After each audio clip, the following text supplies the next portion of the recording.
How do I get out?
Why are we here?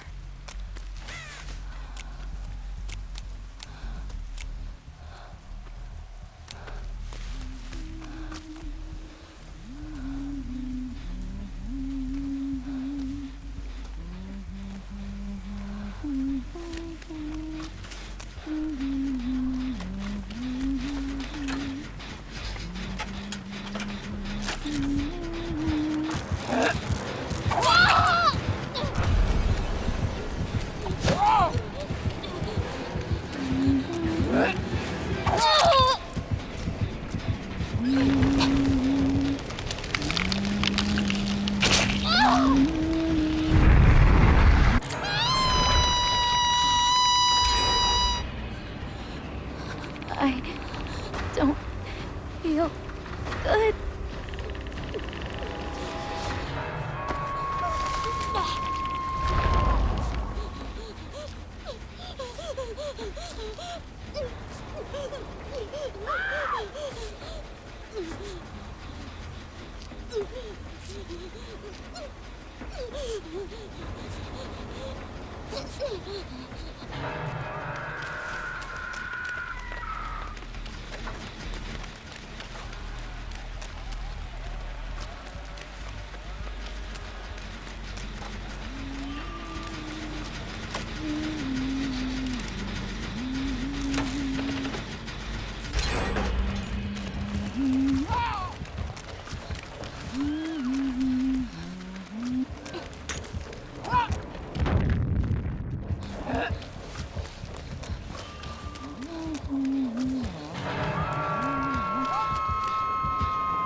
Memory 6080.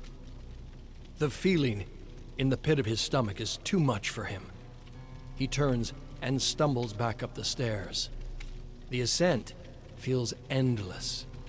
Every muscle in his body aches. His lungs burn. But he pushes upward, out of this basement, out of this nightmare. At the top, he finds himself nowhere. No mine, no estate, nothing but unending rocky ground in every direction, and that damned fog again. He picks a direction and starts walking.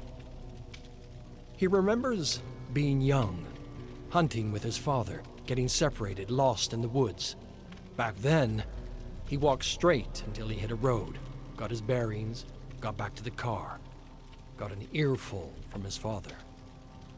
His fists tighten. He supposes he'll get another earful when he finds him, if he finds him. The thought makes his stomach drop. How long has he been walking? He cannot remember. It feels like it's been days. He can barely remember the basement where he left his father, as if he hadn't seen it in years. A smeared, gray memory. But that other basement, it sits heavy, vivid in his mind, as if he never left. He can still count the planks on the wall and those hooks. He could almost hear them calling out to him. He snaps out of his reverie as a sharp, crushing pain shoots up his leg. He collapses, shrieks in pain, looks down. His father's bear trap. He shouts out again, frustrated. Who did this? The same person who brought him here? Who separated him from his father? He pries it open, wrests his ankle from its grip. Blood gushes from the jagged wound. He looks around again, desperate for some sign of humanity. Nothing. I'll die here, he thinks. I just wanted to get away. He drops to his seat, wraps his arm around the trap, and passes out as the fog muffles his pained screams.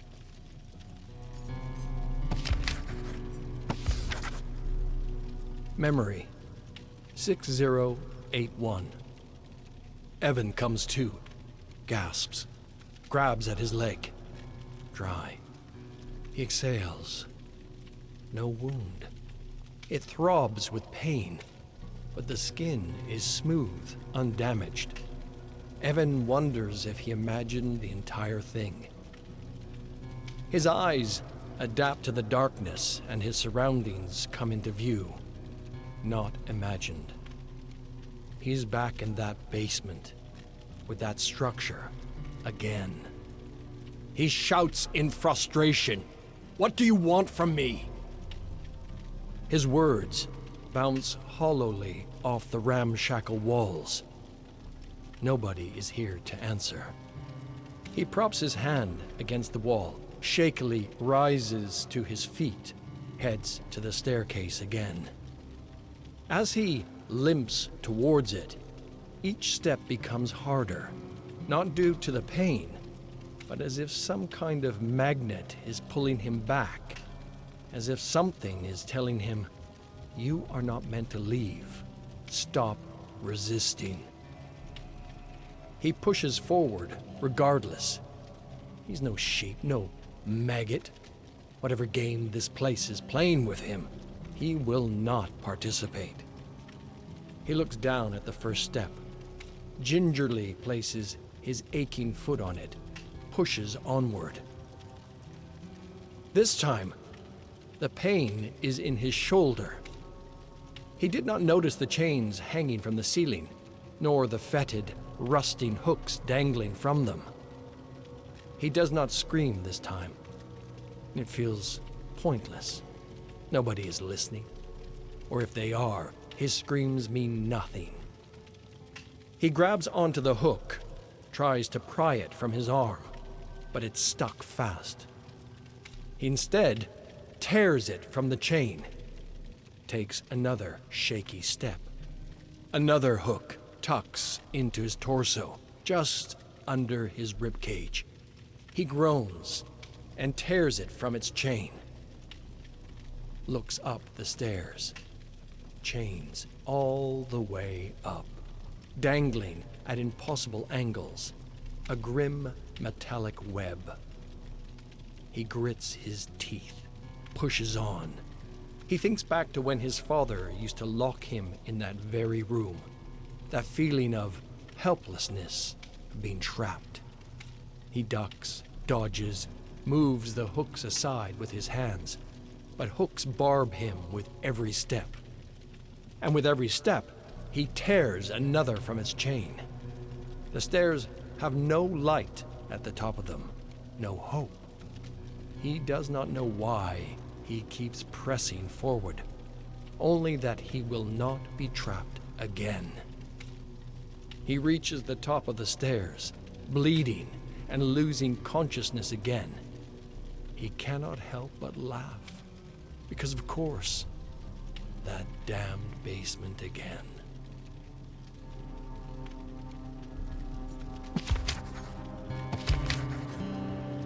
Memory 6082. He has not left the basement for a long, long time. There's no food, but he does not starve, just feels a vague hollowness. The stairs are pointless. He has slammed the walls, shouted, tried to sleep, but nothing changes. The blood continues to pour down the walls. The pipes continue to rattle, and the structure continues to reach out to him. He decides to focus on it. He's tried everything else. He picks up his bear trap, the one familiar thing in this realm, and ambles over to the structure, places a hand on it, closes his eyes. What he sees is a memory. Not his own memory, someone else's. A moonlit forest, weak, anguished cries in the distance. The point of view shuffles forward towards it. A man lying on the ground in a bear trap. Evan's uncle. "Archie, get me out." He feels his father's voice as if it resonates from his own throat. "Roland, what do you got yourself into?" Roland whimpers, tugs feebly at the trap, cries out again, "Brother, please!" Evan feels the creases of his father's face sharpen as he frowns. Weak, pathetic, wretched, weak idiot, maggot! His right hand grips the blade of a meat cleaver. "Can't even hunt bear right!" Raises the cleaver. Evan gasps as he returns to his own body. It felt so real. The evening frost in his lungs, the dimples of the cleaver's handle, the hate. He looks at the structure again, with new understanding. This place didn't take me from him. It saved me from him. His violence, his control. He gently wraps his fingers around one of the structure's hooks, pulls it, tests its resistance. He acutely feels that hollowness again, a hunger, a longing. He asks again, earnestly this time, "What do you want from me?" As if in response, an animalistic growl erupts from the staircase.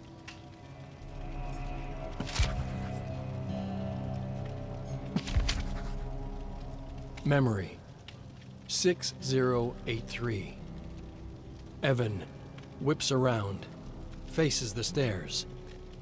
A lumbering frame approaches him, slowly. A twisted, makeshift cleaver in its hand. Matted brown fur sticks to its face. Its snout gleams red with blood in the basement light. It gnashes its teeth, snarls, speaks. Maggot! Evan does not cower, as he once might have. His father would always make him feel so small, so alone. But here, Evan is not alone. He calmly sets the bear trap, dares the beast to come at him. It sees the trap, hesitates. Where did you find that? Saw it in the forest, Evan responds. Saw what you did. The beast roars, charges at Evan. Evan shifts his weight, kicks the trap into the beast's path. A sickening crunch bounces off the basement walls, and the beast crumples. Roar! It snarls, growls, snaps its jaw at Evan, drops the cleaver to pry his leg from the trap. Without thought, Evan snatches the cleaver from the ground, feels that rush of blood, just as his father had, raises his arm, pauses. No, not a kill, a sacrifice. He grabs the beast by its shoulders, lifts it, and slams it back onto a hook. It screams out of shock, throws its arms to its back, tries to unhook itself, but its body is too massive, its arms too short. It flails and screams as Evan walks back to the wall, holds the cleaver in his hand, feels its weight. He watches silently as the fight leaves the beast. The hollowness in Evan's chest dissolves, replaced by a new feeling: fulfillment. He basks in this feeling for a long time. Impossible to tell how long. He watches the beast give up, watches its skin dry, peel, explode with maggots, watches the desiccated meat flop to the floor, watches the maggots consume the flesh, leaving behind only bones. He picks up the beast's femur, begins to carve into the bone with his cleaver, whittles a face, a jaw, affixes the beast's teeth, a smile. Something beautiful from something so ugly. Pulls the crude sculpture over his face, a symbol of his devotion to this basement that saved him from his father, saved him from himself. He hears voices again, this time distant, up the stairs. He grabs the trap, his cleaver, ascends the stairs. Nothing stops him this time. He feels weightless as he ascends, as he once had so long ago.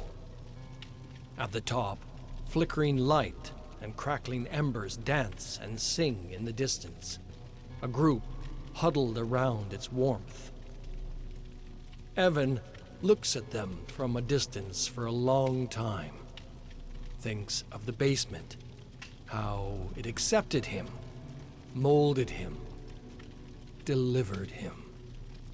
Perhaps it will deliver them too.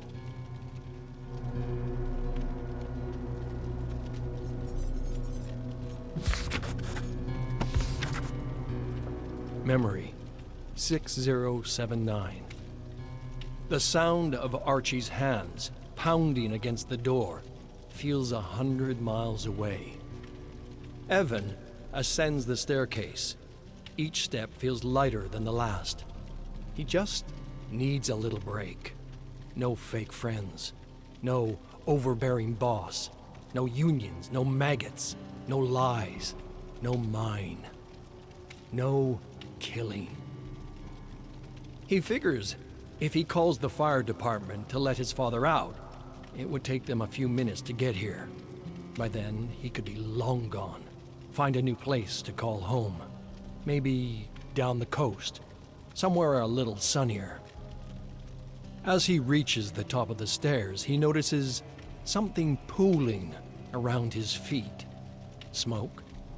He turns around and barrels back down the stairs. The smoke feels like soup as he descends, pitch black and choking. Too thick for smoke. Fog? He can't hear his father screaming anymore. As it chokes out the light, it also seems to choke out sound. Evan calls to his father, but the fog swallows his voice. He lurches forward, arms outstretched. Each step feels like it should be the last, but the staircase keeps descending. Finally, after what feels like a lifetime, his foot hits solid ground. He places his hands on the wall, feeling his way around to the door. But these walls aren't right. Cold, rough, slick to the touch. The fog begins to dissipate, just enough to see his own hands. Blood. He gasps as the room comes into view. The steel door is gone. The gray concrete walls replaced by rickety wooden boards. Streaks of gore reach from floor to ceiling as exposed pipes rattle erratically. His eyes scan for anything familiar where his father might be trapped. As he reaches the center of the room, his gaze freezes. An enormous structure, covered in meat hooks. He is unable to tear his eyes away from it. The structure horrifies him. But something strange and foreign speaks deep within him. These hooks. These are my hooks.